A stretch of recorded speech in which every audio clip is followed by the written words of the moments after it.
Hello, this is a walkthrough of the Profitable Automation financial model. If you're here, it's because you're considering working with Profitable Automation to get your own automated Amazon reseller store. The first place that we're going to start is with the key assumptions. So this model assumes that you put in $5,000 into working capital at the very beginning, and we are going to make $1.75 for every $1 that we spend in inventory. And so that's like we buy a unit of inventory for $100 and we're able to sell it for $175. The profit margins at the end of the day, after all of Amazon's fees, are typically 15%. Your share of the profit is 90%. Amazon fees are 25%. And then we are assuming in this model that you are going to sell through half of your inventory in the first 30 days and the second half of your inventory in the next 30 days. This is a pretty conservative estimate. You could come in here and you could change this to assume that you're selling all the profit in the first 30 days, but typically that's not going to happen.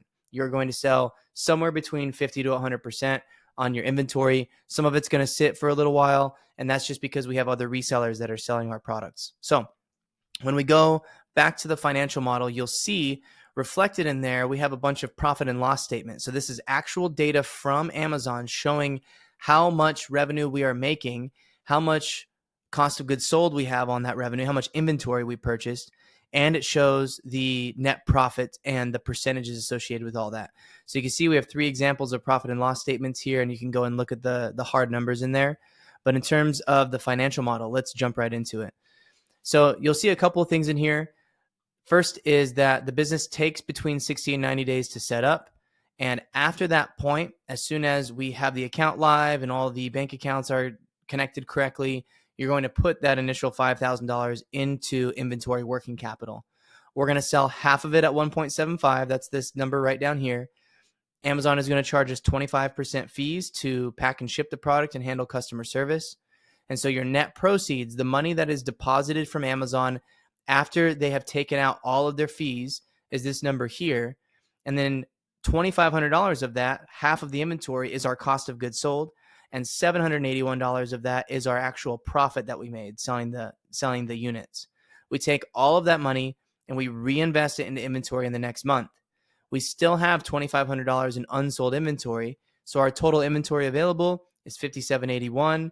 Multiply half of this new order of inventory by 1.75, 50%. We're going to sell all of this $2,500 inventory at 1.75, giving us $7,200. Amazon charges us 25% on the product sold.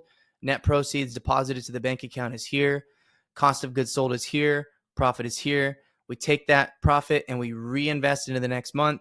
We still have 50% of the inventory from the previous month, and on and on and on. You can see exactly how this model works. For the first 10 months, you are going to reinvest all of the profit back into the store. And in addition to that, you get to keep all of the profit. There is no profit share until you have made your initial fee back. And so you'll see down here, we have this ROI calculation. And so you have your initial outlay of money. And once you have made all of that money back, you then start paying us a 10% profit share. So that would start in this case right here, because up to month 13, right, this is when you've made your initial fee back. At this 12-month mark, right, after you've reinvested profits for 10 months, you can now start taking money out of the store. And so that's this green line down here. So if you wanted to take $4,000 and reinvest the rest of that profit into the store, you can do that. And you can keep on doing that forever and ever and ever and ever. And you'll notice what the numbers actually look like for you if you don't reinvest. Now, if you do choose to keep reinvesting and you don't take any money out of the store, the amount of proceeds that you can get on a monthly basis is going to increase substantially. We project this out 24 months because that's where our satisfaction guarantee goes from the 10th month of the business's operation up to the 24th month. At any time, if you're unhappy with how the store is performing, you can sell it back to us for what you paid for it, less any profits that you take out. So if you come over here and you've taken $4,000 out, then we are going to deduct that from the total amount that we pay back to you for the store, which we think is absolutely, totally fair. And so key highlights are, number one, you do not have to put any additional inventory in, but you can. If you get 6 months down the line and you have an extra $2,500 that you can put into inventory, we would encourage you to do that because you can see the impact that it has on the total amount of profit that you can make. The next key point is that we have a double guarantee.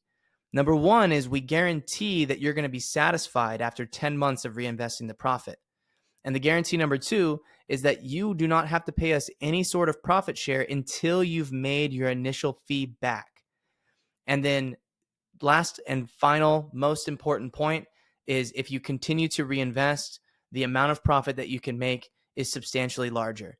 Most people do not have the discipline to not take this money. When we tell them that, hey, here's the money that you can take, go ahead and take it out, most people do. But if you're disciplined and you wait, you can grow the store to the point where your ROI is really incredible.